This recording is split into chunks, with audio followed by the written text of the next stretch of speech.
পাহারা দিতে বলেছিলেন আবু হুরায়রা তুমি রাত জেগে এই গনিমতের মালগুলো পাহারা দিও। আবু হুরায়রা রাদিয়াল্লাহু তাআলা আনহু ঈশান নামাজ পড়ে মাল পাহারা দেওয়ার জন্য মসজিদে নববীতে বারান্দায় তিনি জাগ্রত অবস্থায় রইলেন মাল পাহারা দেওয়ার জন্য, গনিমতের মাল। রাত যখন 1টা-2টা বেজে গেছে, দেখে এক চোর আইসা ওখান থেকে চুরি করতেছে। আবু হুরায়রা রাদিয়াল্লাহু তাআলা আনহু এটা দেখা ধরলেন, খপ করে ধরলেন। এখন চোর বলতেছেন, ভাই আবু হুরায়রা, আমি এমনি এমনি আসি নাই, আমার স্ত্রী অভাবে, আমার ছেলে সন্তান অভাবে, আমার ঘরের মধ্যে অনেক অভাব, এই অভাবের জন্য আমি আসছি, আমি এমনি এমনি আসি নাই। মেহেরবানি করে আমাকে আপনি মাফ করে দে, আমি অভাবে পড়ে আইছি, নাইলে আসতাম না। আবু হুরায়রা বলেন, আমার মায়া লাগলো, আমি ওই চোরকে ছেড়ে দিলাম, কারণ অভাবের কথা বলল।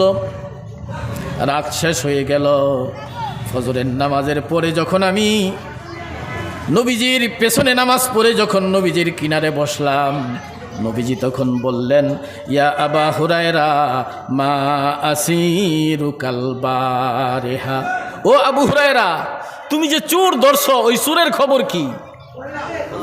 আমি আশ্চর্য হয়ে গেলাম যে আমি যে চোর ধরছি এটা নবী জানে কেমনে? তাহলে কি নবী গায়েব জানেন? কি বলেন? গায়েবের মালিক কে? গায়েবের মালিক হলেন আল্লাহ, গায়েবের মালিক আল্লাহ। নবী অতটুকুন জানেন যতটুকুন নবীকে আল্লাহ পাক জানান, ঠিক কিনা? এই জন্য নবীজি বললেন, আবু হুরায়রা, তুমি যে চোর আটক করছিলা, চোরের খবর কি? আবু হুরায়রা বলে, হুজুর, চোর তো ধরছিলাম, ছাড়বো না ভাবছিলাম, কিন্তু অভাবের কথা বলল, ছেলে সন্তান না খেয়ে আছে এই কথা বলল, অভাবের কথা বলার কারণে আমি চোরকে সাইরা দিছি।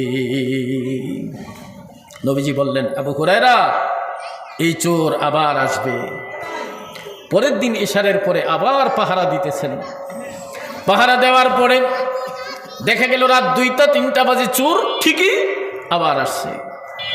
আবু হুরায়রা দেখা খপ করে চোরেরে ধরলেন। এবারও কাকুতি মিনতি করতে লাগলো, আকুতি ভাই, আমি খুব অভাবে আছি, আমার স্ত্রী না খেয়ে আছে, আমার সন্তানেরা না খেয়ে আছে, মেহেরবানি করে আমারে কি দাও, ছেড়ে দাও। আবু হুরায়রা আজকেও দয়া হইল, তিনি কি করলেন? ছেড়ে দিলেন। ফজরের নামাজের পরে আল্লাহর হাবিব জিজ্ঞাসা করলেন, ইয়া আবা হুরায়রা মা আসিরু কালবারেহা, ও আবু হুরায়রা, তুমি যে চোর ধরছিলা, চোরের খবর কি?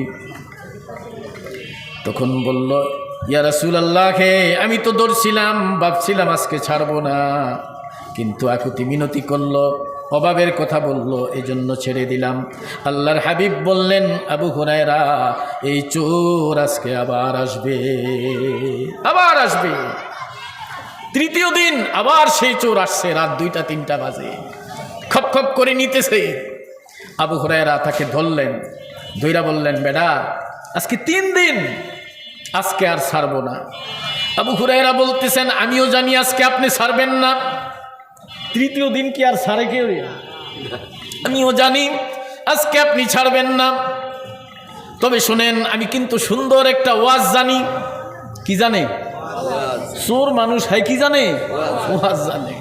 আমি সুন্দর একটা ওয়াজ জানি, এই ওয়াজটা আপনাকে শিখিয়ে দিতে চাই। তুই আবার ওয়াজও জানোস নি?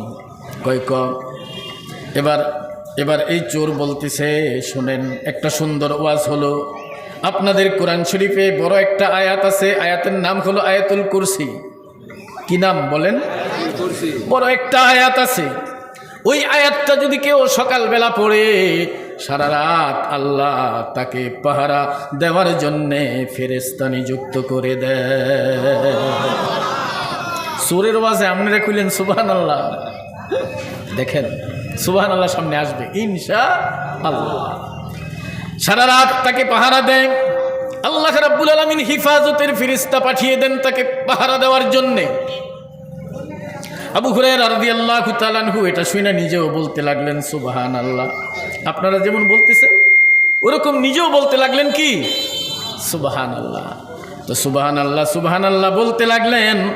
আর ওয়াজের প্রভাবে আবু হুরায়রার অবস্থা এমন হলো, সুরের কথাও ভুলে গেলেন। সুর ফট করে দিছে দূর। ফজরের নামাজের পরে আল্লাহর হাবিব বিশ্বনবী জিজ্ঞাসা করলেন, ইয়া আবা হুরায়রা মা আসিরুকাল বারিহা, ও আবু হুরায়রা তোমার চোরের খবর কি? কয় হুজুর আজকে তো সারমুনা ভাবছিলাম, একদম সারমুনা, কঠিন করে ধরছিলাম, কিন্তু এমন একটা ওয়াজ করলো, ওয়াজ শোনার পরে আমি চোরের কথা গেছি বুঝলা, আর ও খপ করে দৌড় গেছে গা। নবীজি বললেন, আবু হুরায়রা ও কি ওয়াজ করছে? কই হুজুর বলল যে কেউ যদি রাত্রে আয়াতুল কুরসি পড়ে সারা রাত আল্লাহ তাকে ফেরেশতা দিয়া পাহারা দেয়। নবীজি বললেন, আবু হুরায়রা এই কথাটা চোর সত্য বলেছে। এবার বলেন সুবহানাল্লাহ। এই কথাটা সে সত্য বলেছে। তবে পরপর 3 দিন যেই চোর তোমার কাছে এসেছিল এটা চোর ছিল না, এটা ছিল শয়তান। এটা কি ছিল? শয়তান ছিল। বারবার তোমার কাছে এসেছে, তবে সে ওয়াজটা করেছে, ওই ওয়াজটা 100 ভাগ সত্য। যে ব্যক্তি আয়াতুল কুরসি সকালে পড়বে সারা দিন আল্লাহ পাক তাকে পাহারা দেবে, আর যে ব্যক্তি সন্ধ্যা সময় পড়বে সারা রাত আল্লাহ রাব্বুল আলামিন তার পাহারার ব্যবস্থা করে দেবে। আয়াতুল কুরসি আমাদের জানা দরকার কিনা বলেন তো? কি বলেন, দরকার কিনা? কোরআন শরীফের মধ্যে সবচেয়ে বড় আয়াত। এই আয়াতের মধ্যে এমন কি আছে যেই জন্য এটাকে কুরসি বলা হয়? কুরসি কারে কয়? চেয়ারকে বলা হয় কুরসি, সিংহাসনকে বলা হয় কুরসি, ঠিক নেই? চেয়ারকে বলা হয় কুরসি। চেয়ারের আরেক অর্থ ক্ষমতা। চেয়ারে কে বহে? যার ক্ষমতা আছে। এই আয়াতটার ক্ষমতা এত বেশি, এই আয়াতটার পাওয়ার এত বেশি, আল্লাহ রাব্বুল আলামিন এই আয়াতটাকে কোরআনের কুরসি বলে ঘোষণা করেছেন। সুবহানাল্লাহ। তো আমি আজকে আপনাদের সামনে এই আয়াতটা অপারেশন করতে চাই। এই আয়াতটার মধ্যে কি আছে? এত ক্ষমতা কেন? এটা এত প্রভাব কেন? এত ফজিলত কেন? কি বলেন? আজকে আমরা জানতে চেষ্টা করব, পারবো কিনা ইনশাআল্লাহ। এই যে মাহফিলটা, এই মাহফিলটা একটা কোরআনের ক্লাস। কোরআনের ক্লাস। এই কোরআনের ক্লাসে আসতে পেরে বেজান না খুশি? অল্প না বেশি? তাহলে চিৎকার করে উচ্চ আওয়াজে আরো একবার বলি আলহামদুলিল্লাহ। এই আয়াতটা তাফসীর করাতে কি লাভ হবে জানেন? আজকে রাত্রের জন্য আল্লাহ পাক আমাদের সবাইকে ফেরেশতা দিয়া পাহারা দেবেন, কারণ এটা আয়াতুল কুরসির ওয়াজ, ঠিক কিনা? এই আয়াতটা আমরা সবাই শুনবো, আবার অর্থ সহ শুনবো, আবার তাফসীর সহ শুনবো। এর ফজিলত পুরোটাই আমাদেরকে দান করবেন কে? কি বলেন, শুনবো না? আল্লাহ। এই জন্য আমরা একটু পড়ে নেই, আউযু বিল্লাহি মিনাশ শাইতানির,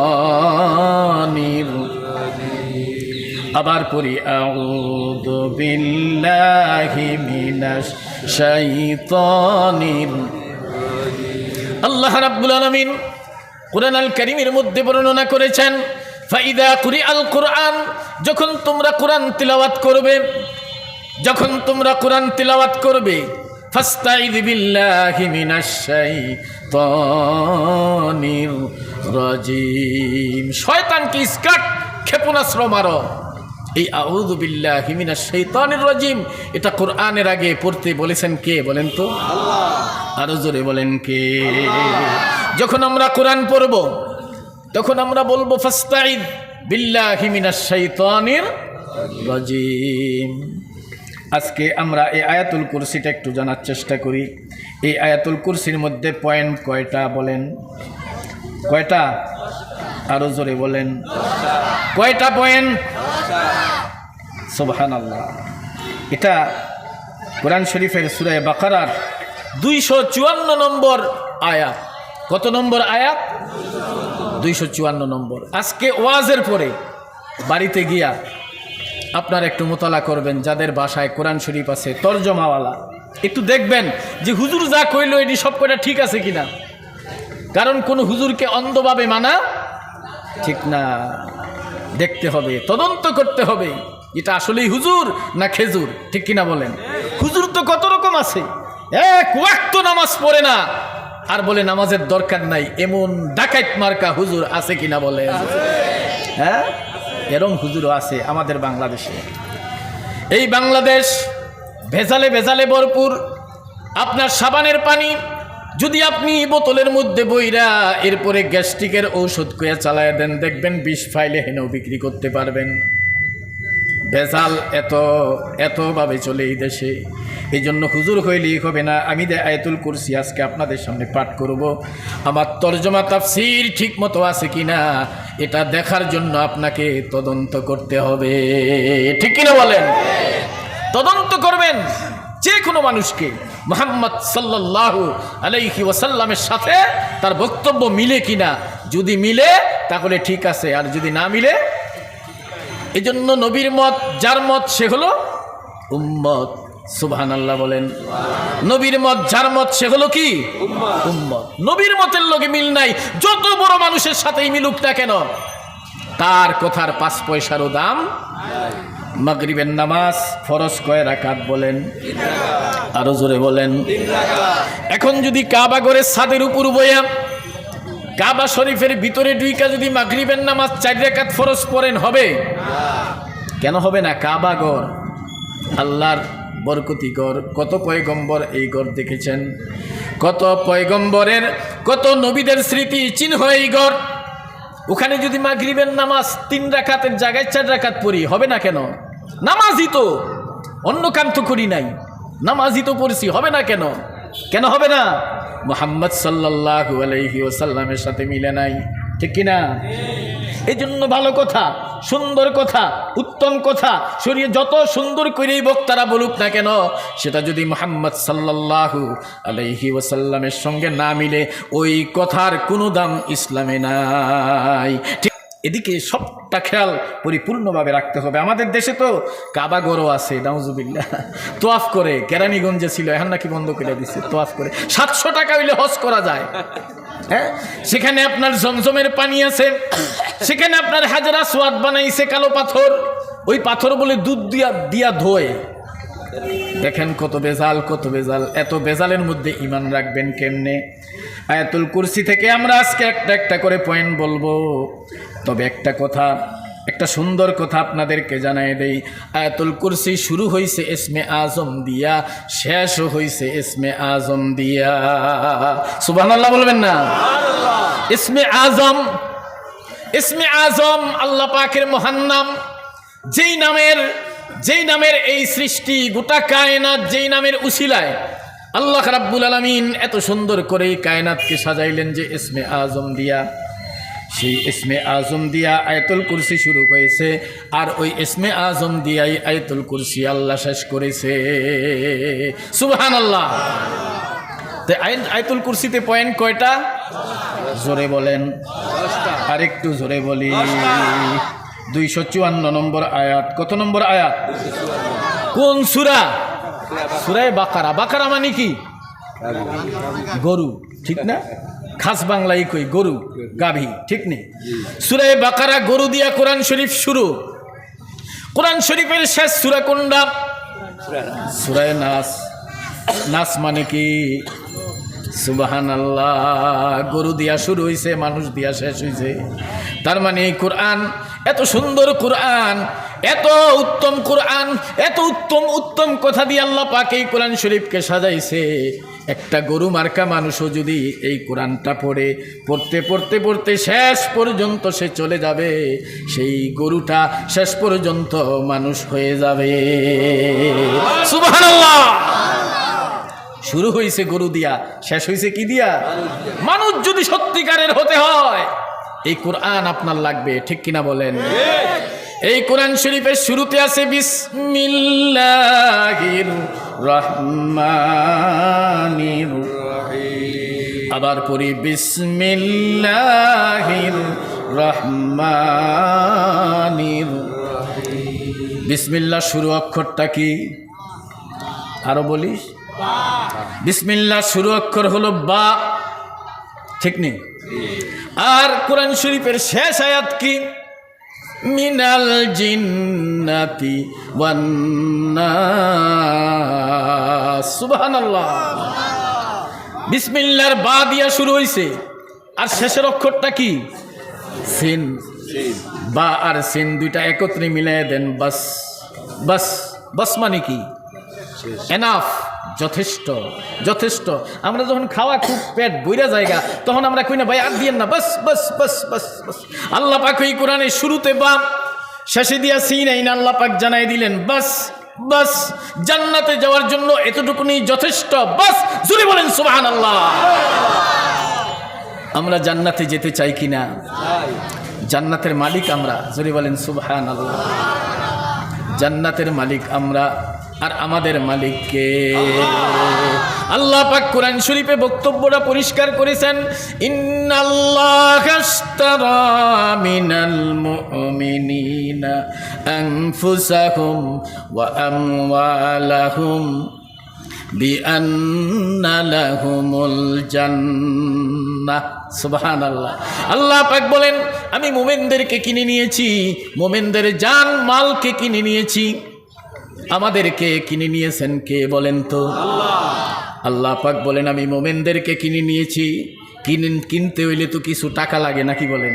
কিছু একটা দিয়া তো কিনতে হয়। আপনি যদি জিজ্ঞাসা করেন আল্লাহ আপনি যে আমাদেরকে কিনে নিলেন, কি দিয়া কিনে নিলেন? কিছু তো লাগে কিনতে। আল্লাহ পাক বলেন একেবারে মাগনা কিনে নেই নাই। বিআন্না লাহুমুল জান্নাহ, আমি আল্লাহ তোমাদেরকে জান্নাতের বিনিময়ে কিনে নিয়েছি। আমাদেরকে জান্নাতের মালিক বানাই দিছেন কে? সুবহানাল্লাহ। আপনারা জান্নাত দেখেছেন? আমি দেখেছি। সুবহানাল্লাহ। আমরা তো জান্নাত দেখি নাই, কিন্তু আমরা বলতে পারি জান্নাত দেখেছি। সুবহানাল্লাহ বলেন। আপনিও বলতে পারবেন জান্নাত দেখেছি। এটা কেমনে? একটা যুক্তি দিলে বুঝবেন। অনেক বাবার বাধ্যগত সন্তান আছে না, যে সন্তান বাবায় যা কয় তাই শোনে, আছে কি না বলেন? বাবার কথা মানে, মার কথা মানে, মুরব্বীদেরকে মানে, সবাইকে সালাম দেয়, শ্রদ্ধা করে, এরকম ছেলে আসেনি? বাবা যা বলে তা মানে, মা যা বলে তা মানে। মা এক জায়গায় ঘুরতে গিয়া, বান্ধবী গো বাসায় ঘুরতে গিয়া তার জন্য একটা মেয়ে চয়েস করে আইছে। এখন বাসায় কইতেছে বাবা তোর জন্য না আমি একটা মেয়ে চয়েস করছি, মেয়েটা আমার পছন্দ হয়েছে, কত সুন্দর কোরআন শরীফ যে পড়লো, আমার দিলটা ঠান্ডা হয়ে গেছে। বাবা ওই মেয়েটার এই তোর বউ কইরা আমি ঘরে নিয়ে আসুন। তোর বিয়ারও ডেট দিয়েছি আমি, আগামী মাসের 27 তারিখ বিয়ারও তারিখ দিয়েছি। এখন ও দেখে নাই, মা দেখছে, পছন্দ করছে, তো এখন বলতেছে মা তুমি যখন পছন্দ করছো আমি আলহামদুলিল্লাহ। বিয়ায় কি হয়ে গেছে? রাজি হয়ে গেছে। বিয়ায় কি হয়ে গেছে? মেয়ে কি ছেলে দেখছে? দেখে নাই। এখন বন্ধু বান্ধবরা জিগাইতেছে কিরে তোর বলে বিয়া ঠিক হয়ে গেল? কয় হ্যাঁ। কবে? কয় 27 তারিখে। কয় মেয়ে দেখছ? কয় দেখি নাই। কয় মেয়ে দেখোস নাই, বিয়া ঠিক হয়ে গেল, ব্যাপারটা কি? কয় আমার মা দেখছে, আমার দেখা হয়ে গেছে। আছে কি না বলেন? আমার মা দেখছে, আমার দেখা হয়ে গেছে। আমরা জান্নাত দেখি নাই। জান্নাত আমরা এই জায়গায় কেউ দেখি না। এখানে যারা বসা আছেন তারাও দেখে নাই, আপনারা যারা সামনে আছেন তারাও দেখেন নাই। কিন্তু আমাদের প্রিয় নবী এই রজব মাসে, মেরাজের মাসে আল্লাহর কাছে গিয়ে জান্নাত দেখেছেন কিনা বলে? জান্নাত আল্লাহ ঘুরে ঘুরে দেখাইছেন। গোটা জান্নাত নবীজি ঘুরে ঘুরে দেখেছেন। হাউজে কাউসার দেখেছেন, মাকামে মাহমুদ দেখেছেন। দেখেছেন কিনা? আমার নবী জান্নাত দেখলেন। আমাদের আদি পিতা হযরত আদম আলাইহিস সালাম জান্নাতে কিছুদিন থাকলেন।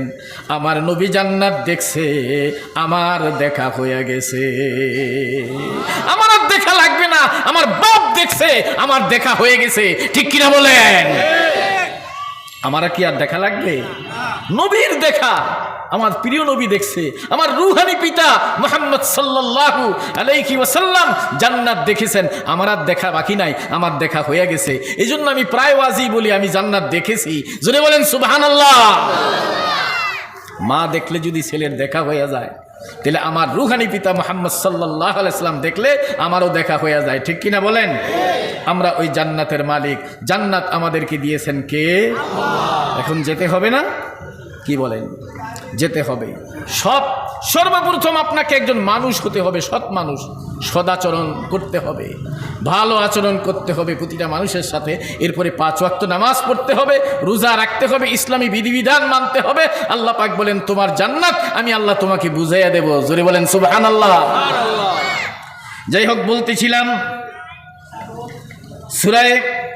সূরা বাকারাত থেকে আজকে আয়াতুল কুরসিতে 10টা পয়েন্ট। এই 10টা পয়েন্ট শান হলো আল্লাহর। কার শান? আরো জোরে বলেন কার শান? আল্লাহ পাকের শান বললে আল্লাহ খুশি হয়।